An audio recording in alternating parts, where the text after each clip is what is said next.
freaking out isn't a strategy, and neither is a constant state of stunned disbelief. So this reading is, what are you gonna do? What are we gonna do in the months and the years to come? In fact, maybe we'll do it that way. We'll do the days, the months, and the years to come. I did a joke post the other day that was all towers, mostly towers, but we know the tower's falling. It's pretty much on the way down already. We're riding the rubble. When it's all the way to the bottom, it's gonna need to be cleanup time and rebuilding time. So this is a reading, you know what, we're gonna say that to the end. This is a reading about what we do after the tower falls. A couple came out here. I guess that one. It's not the top one. Okay, in the days to come, we will open the underworld. Oh gosh. Wow.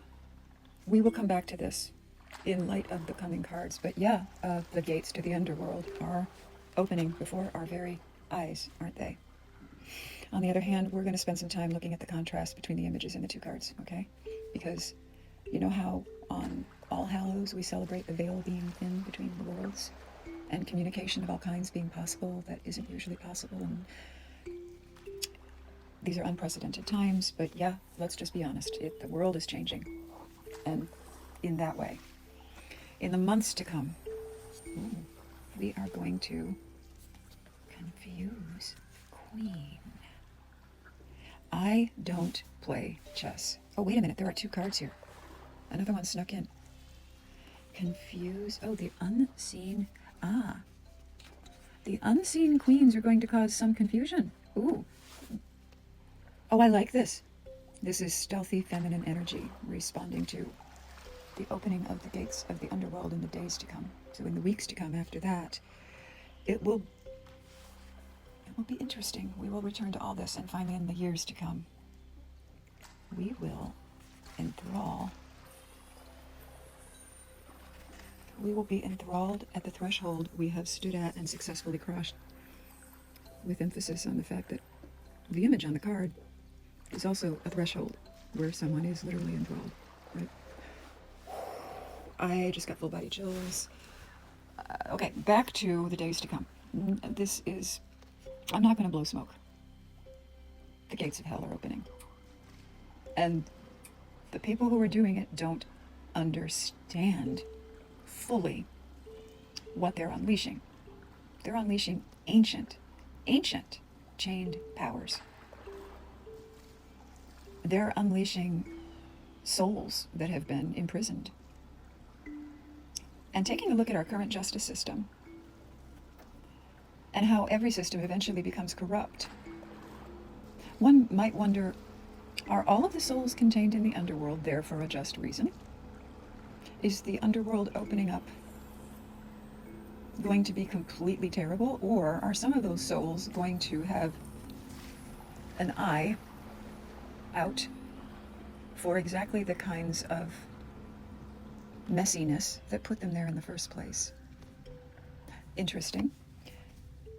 But the opening is the hatching of an egg. There's no unbreaking the egg. 56 is a number that came up here. Okay, I did say this was the days pile. We've got about 56 days, give or take. Again, with every reading, entertainment purposes only, take what resonates, leave the rest. But okay, and then cutscene, and then something happens. Something happens that is unseen by the powers that did that, and that is that the queens organize.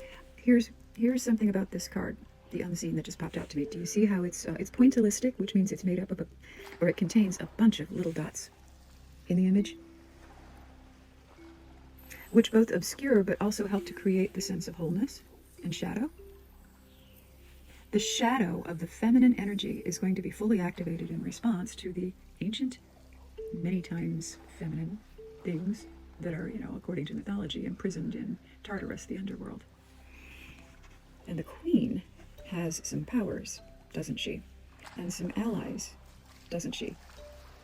One of my usernames somewhere is Tofana Cocktails. the Tofana cocktail was a domestic helper for ladies who needed help getting rid of abusive husbands in Italy a long while ago now. But snakes and poison are associated, and the feminine has been, unfairly or not, associated with poison as a chosen method to rid themselves of threats and harmful things.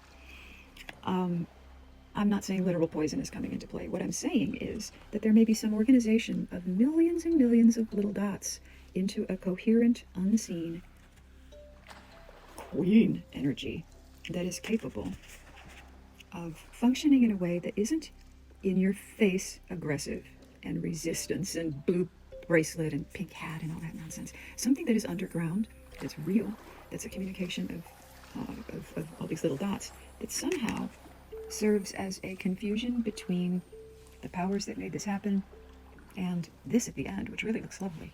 But it's going to take a lot in the months to come. And when I said months, I mean that's the period between months and years. So it's not going to happen overnight. And we are all an unseen dot right now. So we have to allow for ourselves to become part of this coherence, this queenly energy that, through the power of communicative confusion and maybe blocking the apps through which we have been monitored through American intelligence. We know since the Patriot Act. Yeah, I just veered off in that direction. This app may go away because of American intelligence apparatus. Whatever. And then finally, this threshold card is really, really impressive in its mirroring, even its geometric mirroring, several times, in fact. The threshold is only rendered once in this card. The threshold that we are standing on, about to step across, in this card, the enthrallment with what has been unlocked through all of this is stunning.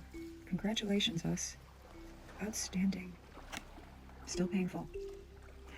We can do this.